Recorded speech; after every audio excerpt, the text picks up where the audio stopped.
So have a look at this. You can see there is a driver missing. So unfortunately, 2 of our quarter finalists were unable to take part this weekend. So one of them, in fact, was injured, believe it or not. Fair enough. And so they decided they couldn't take part. Not sure where the other driver withdrew.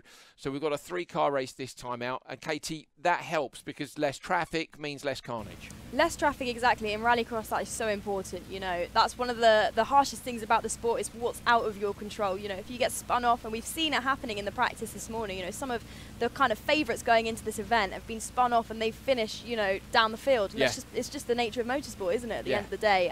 But yeah, this is good for these guys. Good news. Higher chance of getting through to the semis now. Use the Joker lap to your advantage. You only need to take it once. There's Neil Cole reminding all the drivers they only need to take the Joker lap once.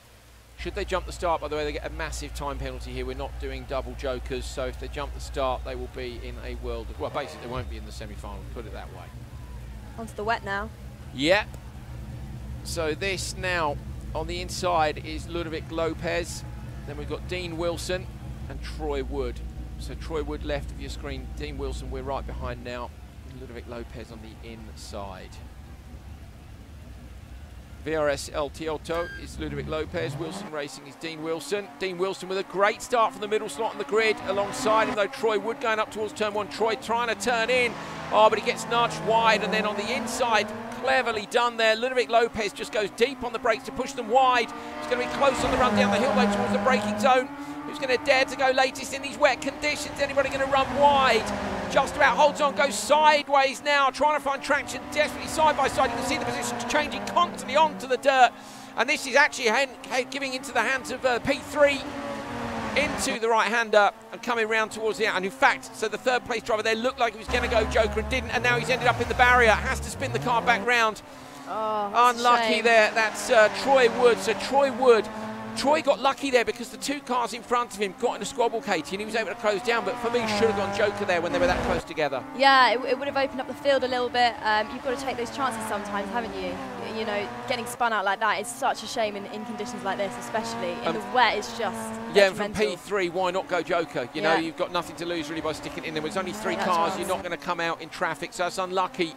For Troy Boy, will be relying on having had a decent time last time out, but it wasn't. He had his problems as well. 5 seconds down now, I think, on that last split.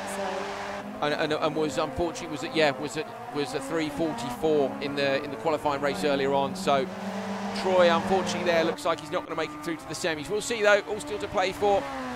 So Ludovic Lopez has gone Joker. Dean Wilson has not.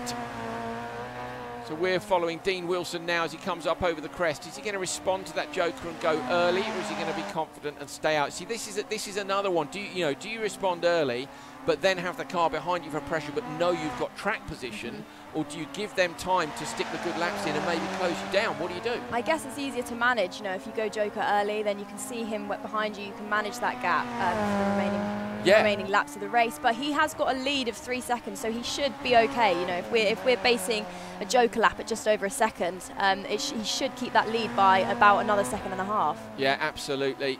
As long as he keeps a tidy run. But wet conditions, I mean, you can see these cars sliding about. It's definitely not easy out there, especially on that loose gravel. It's thick, and it's you need to stay on that racing line. And a nice onboard there with our P2 driver, which is Ludovic Lopez.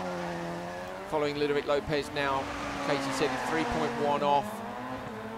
Quick, you can see very quick, maybe could be slightly closer to the apexes, but we're, they're picking here at people who are the very best at this game, and that's the job, unfortunately. Oh, he's dropped it on the brakes almost, just about manages to grab hold of a little bit of grip in the hairpin and fling the car back into the tarmac section. But that's surely going to have opened the gap. What was it? 3.1, it's 3.4 now, so the gap's gone up to another 3/10 lost. He is, yeah, he's a bit sideways. As we were saying earlier, that might come into play if that's his driving style for the supercars. But, on the grass, he is losing time there.